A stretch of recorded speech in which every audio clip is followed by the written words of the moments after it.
Advertising was manipulation. It was a way to get you to do something that didn't come out of you. It came out of somebody else. Somebody else said, this year you should be wearing powder pink shirts with matching powder pink buck shoes. And I said, why? That's not who I am. That's who somebody else is. They wanted you to be somebody who would buy their stuff. This whole feeling of being somebody else's tool. I don't want to be that. I don't want to be somebody else's man. I want to be me. In the mid-60s, a protest movement began on America's campuses. One of the students' main targets was corporate America. They accused the corporations of brainwashing the American public. Consumerism was not just a way of making money, it had become the means of keeping the masses docile, while allowing the government to pursue a violent and illegal war in Vietnam.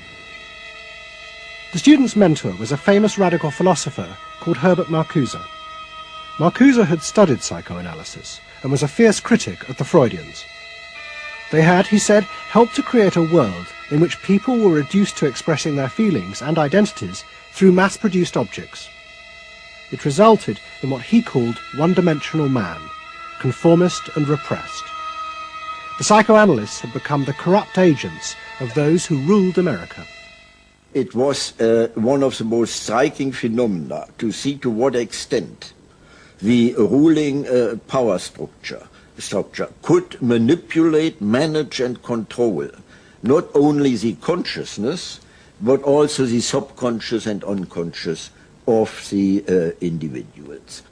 And this took place on a psychological basis by the controls and the manipulation of the unconscious primary drives which Freud stipulated. Think about it, dear American people out there. You hear him, huh? You're all brainwashed, kiddies. You're all brainwashed. That's why you're here. They're saying right now, kill the bum. Look, I look at you in the living room. You know, you're saying, kill me.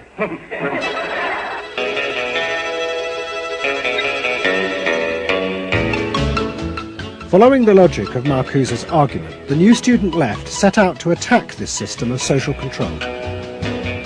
It was summed up in the slogan, "There is a policeman inside all our heads. He must be destroyed."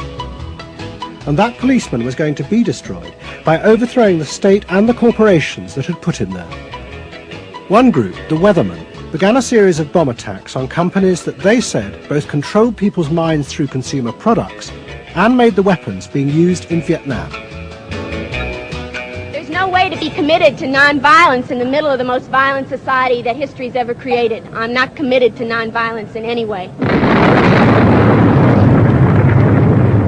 We want to live a life that isn't based on materialistic values, and yet the whole system of government and the economy of America is based on profit, on personal greed and selfishness. So that in order to be human, in order to love each other and be equal with each other and not place each other in roles, we have to destroy the kind of government that keeps us from asserting our positive values of life. But the American state fought back violently. At the Democratic Convention in Chicago in 1968, the police and the National Guard were unleashed to attack thousands of demonstrators. It was the start of a phase of ruthless repression of the New Left in America. It culminated in the killing of 4 students at Kent State University 18 months later. In the face of this, the left began to fall apart. We had met the force of the state. It was much bigger and stronger and more powerful than we realized. And at that point, what seemed to happen was that there was a change in tactics. Confronted by this violent repression, many in the New Left began to turn to a new idea. If it was impossible to get the policeman out of one's head by overthrowing the state, instead one should find a way of getting inside one's own mind and removing the controls implanted there by the state and the corporations.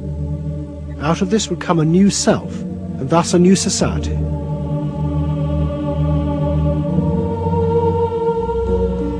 People who had been politically active were persuaded that if they could change themselves and be healthy individuals, And if a movement grew up just aimed at people changing themselves, then at some point all that positive change going on, well, you could say quantity would become quality, and there would be a sort of a spontaneous transformation of society. But political activism was not required.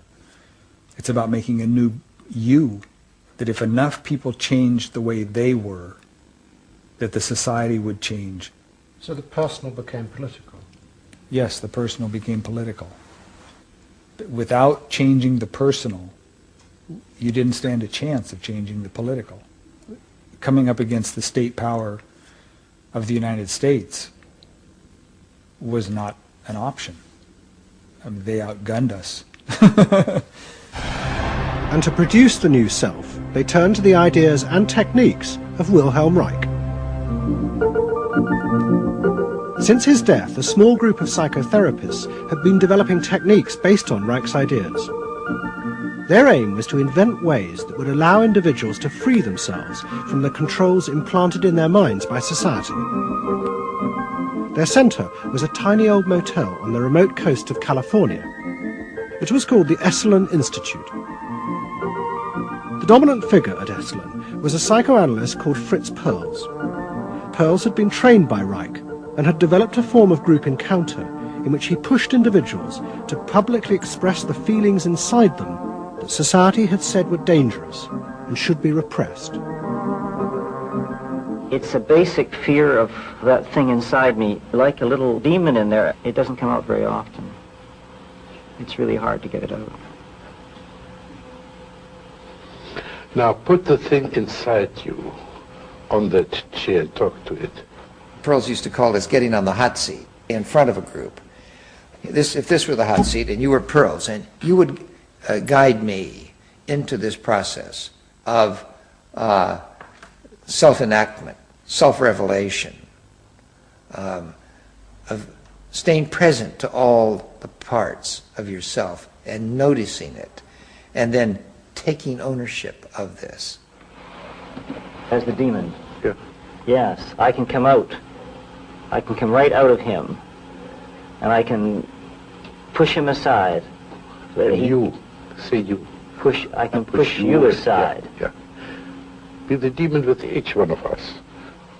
I can make you all cry. I can make you all feel terrible. Maybe even forever. I can make this mouth here, do things and say things. I can almost destroy anyone, each one of you, if I get out. There isn't one of you that I would spare. Not even you. Yeah. How do you feel now? I feel better. I mean, I feel very honest. Yeah. And you notice the increase of power. In other words, taking ownership of who you are and how you act and how you feel. Your whole being in the world. In other words, giving you autonomy, owning your freedom. I'm frightening. When I have my power, I am frightening. See, I frighten you with my power. I frighten you with my power. Now, where do you feel the power? In your hands? In your muscles? Where else? Wake up!